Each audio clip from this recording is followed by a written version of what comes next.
Ladies and gentlemen, make sure you are following us on Apple Podcasts and Spotify. Give us a 5-star rating. It massively helps us out. Enjoy. We'll touch on, we've got quite a lot of football stuff we want to talk about as well. But let's throw it back. I'm so intrigued about Big Brother. I'm so intrigued. Right. Please tell me everything about it. What do you want to know? How did you get on it?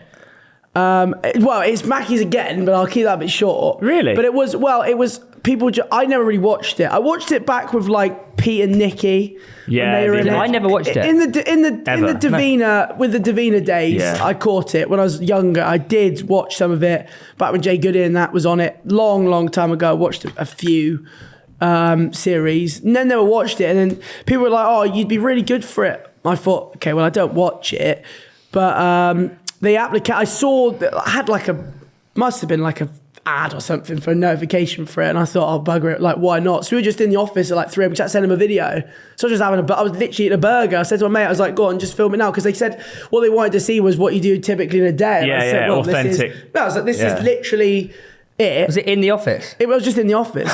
So they invited me for an interview in London, I did do it. It was at Shepherd's Bush. Shepherd's Bush, yeah. Yeah, I said before at the time I was on my ass, so I had to manage to blag my way there. I ended up having to change at Reading, find a train that got into a different platform. So there's no barrier. It was weird. It was a weird time of my life. I was not in a good headspace. Did they not pay for your train? Not for this, not for the original, really?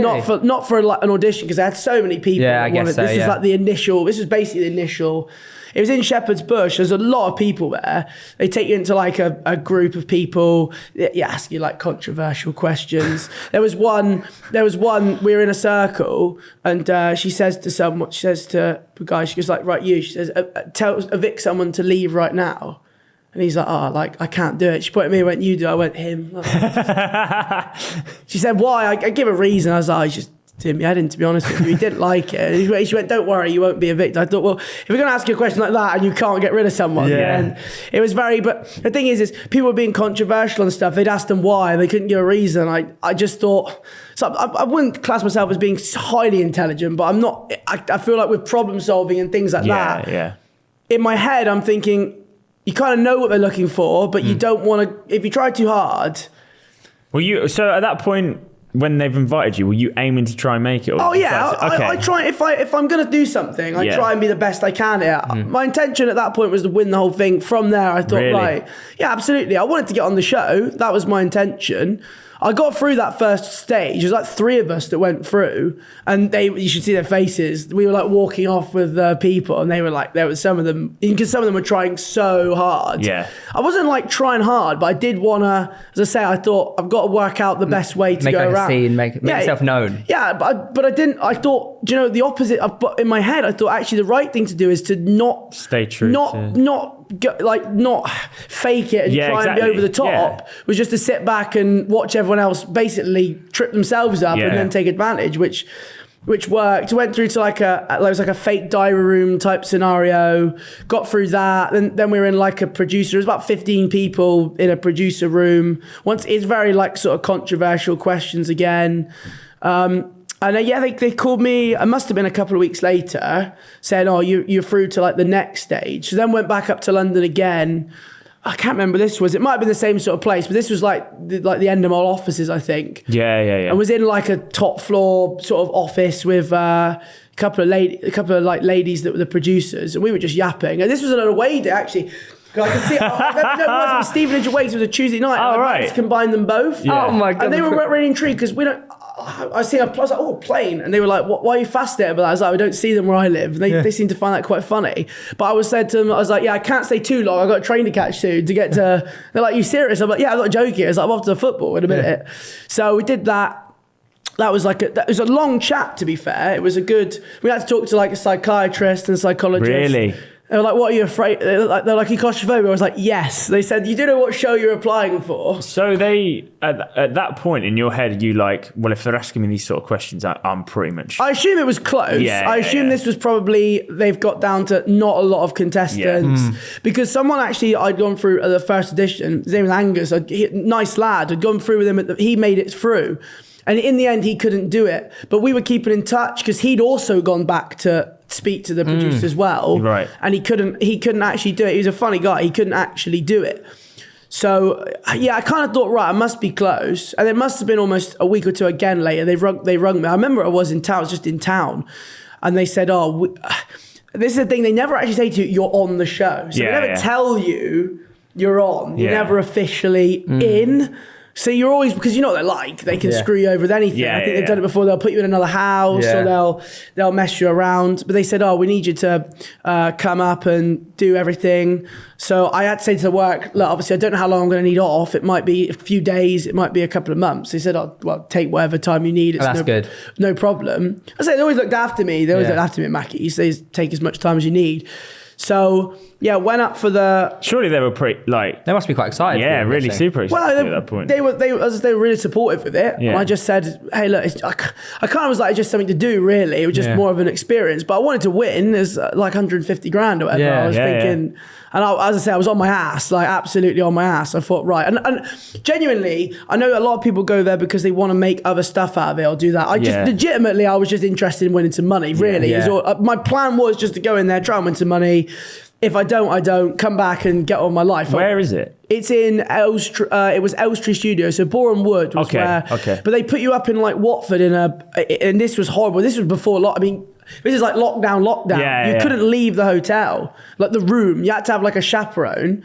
And Argyle were playing Wickham in the playoffs, and they promised me I could watch it. They lied to me. They told me I could watch it. Even on the TV? On that night, they wouldn't let me watch it. They promised me. Yeah, they promised me. Wait. So are you? How long are you locked in this place for? Like hotel? 4 days, basically. But do you have a phone? Do you have internet? No. So you have no knowledge of the outside world, right? Yeah, I managed to get hold of a newspaper though. Okay. Swiped the paper, and they left the remote control in the drawer. They do it with You did have TV. Only because they left the remote control in the drawer by mistake. They do it with Love Island as well. But then that went though. After a day, they changed my chaperone, so I only had TV for probably like 12 hours. And most of that I was sleeping. And then they gave me the first chaperone. He was like really chill. So like if I wanted to leave the room for a little bit, they'd take me outside for some fresh air. The second one, she was very strict. She was like, no, you are staying here. They only really let you out for. We had to go out and do like the bit on the side stuff for and it was quite not demeaning, but I'm quite boring. So a lot of the questions they were asking, I'd not done anything of, and it was just like, no, I've not, no. So it was a bit. How did you keep yourself entertained in the room? What did you do? Just go nuts, literally. Really? That's what I mean. You just go nuts. You get books or like nothing. It was horrible. You just sit there on a bed. It was awful. It was for 4 days. Yeah. It was 4 days. 3 days in one, and then they move you for the fourth day to one they blindfold you in that, so you can't see anything. What? And they move you to another hotel. Doesn't that seem a bit But that was the night. That was the night before, so you're a bit more. When you move on the last day, that's the night. But you still don't know you're in. This is the thing. They still you could be in a fake house. So Jackmate went and did the mock run. Yeah. Jackmate did the mock run. Did he? So, yeah. He did the mock run. So you don't know. You still, there's no confirmation. So wait, so Jack he thought he was going on with Brother? I believe so, yeah. And they told him, like, as he was going in, literally as he was going in the door, he said someone was nailing in the set. So he thought, something's not right here. Yeah. And they said to him, you're on a test run. So I still didn't know anything. I remember they said, we've got some, we're going for a Tesco run. I was like, brilliant. She come back with the worst meal deal I've ever seen. It was like spicy crisps and horrific sandwich. It was a good 50p. You're a meal deal connoisseur. Yeah, but I didn't get an option. What is your meal deal? Chicken and bacon club. Nice. Salt and vinegar McCoy's. And I'd say a Ribena, but I don't mind an innocent smoothie for value. Okay. I didn't realise you actually spent 66 days in Big Brother. Is that how long it was in the end? Yeah, it was 2 months. It was a long time. That's insane. Yeah. Did you not? Surely you went insane. Yeah, pretty quickly. Yeah, pretty mental. It was going all right until I didn't realise. Obviously, you don't know in there that things are going badly. I thought I was doing all right. And then I said this before, there was one night where everyone it was the first time I was up for nomination. Everyone was up for nominations. And I wasn't bullshit. I thought, I'll be because you can gauge who. But I'd say the weaker housemen, the more basic, the ones that do fuck all and are very boring. I'm thinking, surely. Yeah. I'm thinking I've tried to be a little bit interesting, or I've tried to do tasks, I've tried to get involved. I'm thinking, right, And then when some of them, they were like, "You're safe," I was thinking, "Shit, that's what I mean. Like the problem is, it's up to the editorial discrepancy.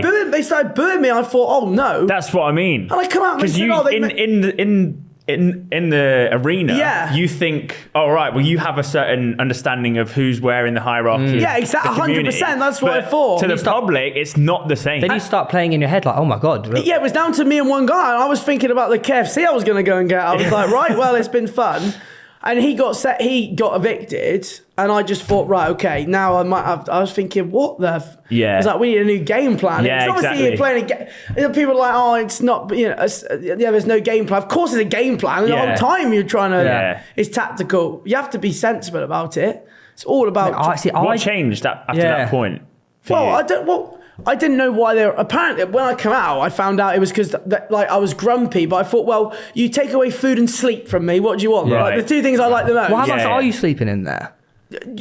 Well, I had to change my whole pattern for it. But you do get a good. You probably sleep I reckon you probably go to bed 11, 12 normally most nights, and then you're up at 8 or 9. But when in the morning there is no lay down time. Yeah. So once they tell you to get up, you literally have to get up. Really? They'll punish you. They'll turn the hot water off and things like that. Serious?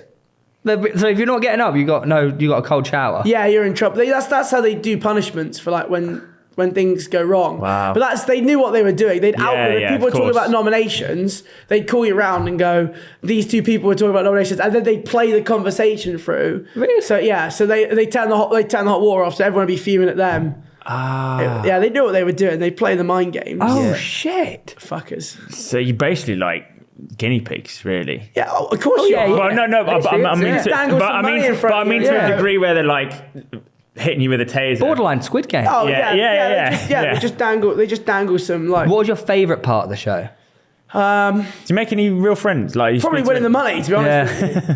Yeah, in there. To be fair, I still speak to Chloe, Danny, Joel. There are 3 people. I still yap to them. I still consider them to be good friends. Right. I don't speak to them all that often. Yeah, but we're friends on Facebook. I like to see that, and they're doing well for themselves. It's always good to see when people on there are doing well. Yeah. It's weird though, because you do think, because obviously there's no one else there, you do think in there you will. But it's different when you don't live with anywhere near these people. There's nothing much really can do. But I still consider them to be friends. That's the thing. I was playing a game, but there were people in there that I wouldn't do anything. I actually don't think morally I could have screwed over because actually I thought, right, there is that. Yeah, and we did. To be fair to them, I think we kept there were quite a few clicks throughout it, which made it. Yeah, it was. The only problem is the clicks that you develop. I tell you what, necessarily don't get shown. I missed out on Mark as well. I don't know. A lot of people.